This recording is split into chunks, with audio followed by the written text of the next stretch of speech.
Evet buyurun kamera. 3. Kapıdan girişim olacak mı? Kapıdan gelin bakalım. Evet, son Üç. sahnelerimiz. 2, 1. Evet hemen yapalım. Müthiş ya. Orada kal Muazzam. sağ.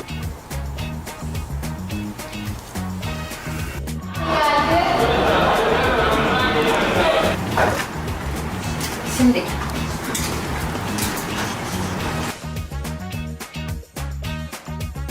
Ise nişan gücü. Eve komiser seni istese nişan günü kalkıp gider. Vay. Siz bir gülüş. Demet ablam hoş geldin. Valla abi bu konser beni çok değiştirdi. Ne yalan söyleyeyim. Evet. Yine aynı yerden alacağız. Orhan değil mi? Biz şey yapıyoruz değil mi? Kare para. Şimdi ekip mi olduk? Heyecanlı değil mi şimdi? Karşısından dinlemek istiyorum. Evet, buyurun. Geliyor galiba. Seviyoruz. Dünya konuşmuşsunuz ya.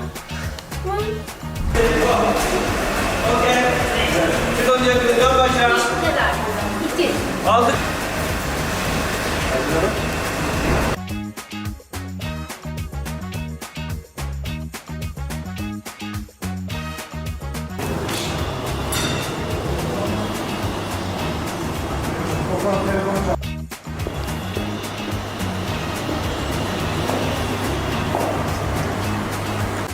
Bir başla.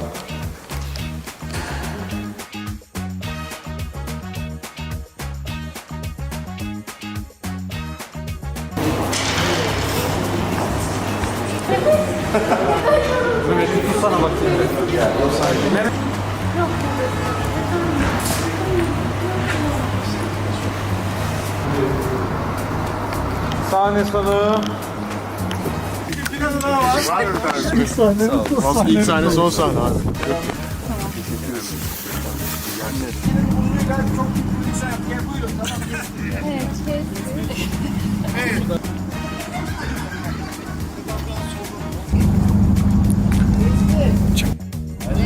Tamam. Düşmeden kalacağız.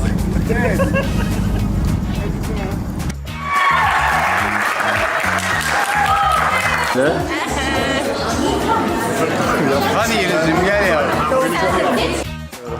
Hadi bitti.